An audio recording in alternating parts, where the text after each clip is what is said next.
خواتین و حضرات، خانہ کعبہ روئے زمین پر مسلمانوں کے لیے نماز کا قبلہ ہے اور حجاج کرام اس کے گرد طواف کرتے ہیں۔ یہ مربع شکل ایک بڑے کمرے کی صورت نظر آتا ہے جس کی اونچائی 15 میٹر ہے۔ کعبۃ اللہ تقریباً 180 مربع میٹر رقبے پر محیط ہے اور اس کی چھت لکڑی کے 3 مضبوط ستونوں پر استادہ ہے۔ ان ستونوں کی لکڑی دنیا کی مضبوط لکڑیوں میں سے ایک ہے۔ صحابی رسول حضرت عبداللہ بن زبیر رضی اللہ تعالیٰ عنہ نے لکڑی کے یہ 3 ستون بنوائے تھے۔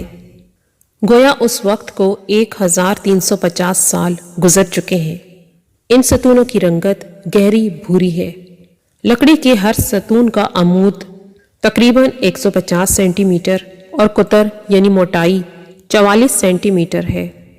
ان تینوں ستونوں کے درمیان میں ایک پتلی شہتیر نما لٹ آویزہ ہے اور یہ تینوں کے بیچوں بیچ گزرتی ہے۔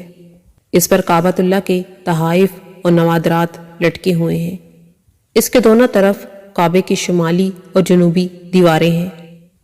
کعبے کے دروازے کے سامنے ہی ایک محراب ہے۔ محراب عین اس جگہ پر ہے جہاں پر رسول پاک صلی اللہ علیہ وآلہ وسلم نے کعبہ کے اندر نماز ادا فرمائی تھی۔ دروازے کے داہنی طرف ایک زینہ ہے جو چھت کی طرف جاتا ہے۔ اس کے دروازے باب التوبہ کے نام سے معروف ہے۔ اس پر ایک پردہ لٹکا رہتا ہے۔ کعبے کی دیواروں کے اندرونی جانب مضبوط اور خوبصورت سنگ مرمر لگایا گیا ہے جن پر نہایت دلکش نقش و نگار بنے ہوئے ہیں۔ اندرونی دیواروں اور چھت پر سبز رنگ کے پردے لٹکائے ہوئے ہیں جن پر کلمہ طیبہ کے علاوہ سورہ آل عمران کی آیت نمبر 96 اور سورہ بقرہ کی آیت نمبر 144 لکھی ہوئی ہے۔ کیونکہ یہ کعبہ شریف کے اندر ہے اس لیے گرد و غبار کا گزر نہیں، اس لیے یہ پردہ تقریباً 3 سے 5 سال کی مدت میں بدلا جاتا ہے۔ کعبے کا فرش سفید سنگ مرمر سے بنایا گیا ہے۔ اس کی 2 چھتیں ہیں، ایک اوپر اور ایک دوسری اس کے نیچے۔ چھت میں ایک سوراخ ہے جس کا طول و عرض 1.4 ضرب 1.27 میٹر ہے۔ اس چھت پر شیشے کا ایک مضبوط ڈھکنا ہے جہاں سے کعبے کے اندر روشنی آتی ہے۔ جب کعبے کو غسل دیا جاتا ہے یا خلاف کعبہ بدلا جاتا ہے تو یہ ڈھکنا اٹھا دیا جاتا ہے اور خانہ کعبہ کی اندرونی سیڑھی سے چڑھ کر سوراخ سے گزر کر چھت پر آمد و رفت ہوتی ہے۔ 1397 ہجری میں لکڑی کی قدیم سیڑھیوں کے بجائے مضبوط ایلومینیم کی گول سیڑھیاں بنا دی گئیں جن کی تعداد 50 ہے۔ کعبے کا دروازہ 2 پٹ کی لکڑی کا ہے جس پر سونے کی تختیاں چڑھائی گئی ہیں۔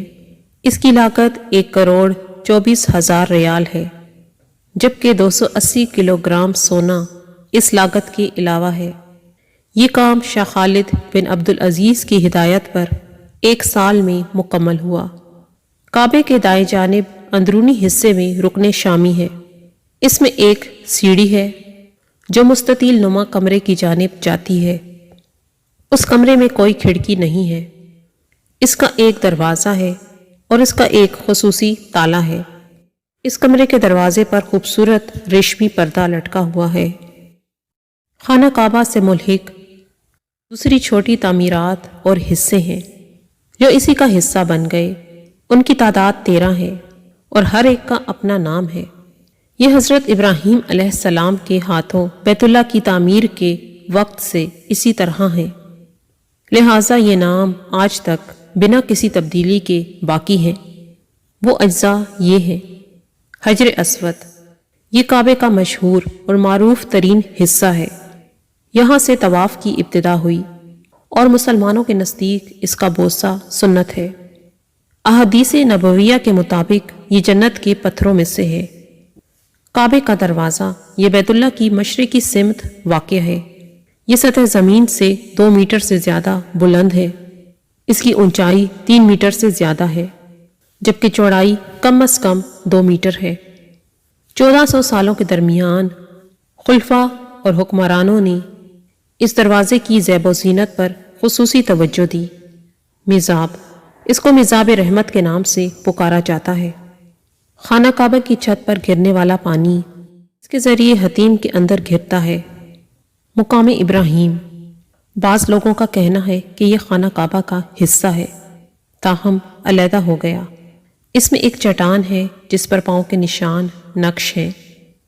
رکن حجر اسود خانہ کعبہ کے اوپر سے نیچے تک پھیلا ہوا ہے، اسی میں حجر اسود نصب ہے۔ یہاں سے طواف شروع کیا جاتا ہے۔ رکن یمانی، یہ کونا خانہ کعبہ کے دائیں جانب واقع ہے، اسی وجہ سے یمن سے یمانی مشہور ہوا۔ رکن شامی، یہ کونا شام کی سمت میں ہے، لہٰذا اس سے مشہور ہوا۔ رکن عراقی، یہ کونا عراق کی سمت ہے۔ پرانے زمانے میں حج کے راستوں کے نام ان ملکوں کے ناموں پر پڑ جاتے تھے جہاں سے حجاج آ رہے ہوتے تھے۔ خانہ کعبہ کا غلاف، یہ خانہ کعبہ کا مشہور ترین جز ہے جو ظاہر میں بھی نمایاں ترین نظر آتا ہے۔ اسلام سے پہلے یہ سرخ رنگ میں ہوتا تھا، بعد ازاں یہ سبز رنگ میں منتقل ہوا اور آخر میں سیاہ رنگ، جو ابھی تک باقی ہے۔ امید کرتی ہوں آج کی ویڈیو آپ کو پسند آئی ہوگی اور آپ کی معلومات میں بھی اضافہ ہوا ہوگا۔ اگر ویڈیو پسند آئی ہے تو ویڈیو کو لائک کر دیں اور نیچے کمنٹ سیکشن میں اپنے قیمتی خیالات کا اظہار ضرور کیجیے۔ مزید ایسی اسلامی معلوماتی ویڈیوز دیکھنے کے لیے ہمارے چینل کو سبسکرائب کر دیں۔ انشاءاللہ نئی ویڈیو میں مزید اسلامی معلومات کے ساتھ آپ سے ملاقات ہوگی۔ تب تک کے لیے مجھے دیجیے اجازت۔ جزاک اللہ خیر۔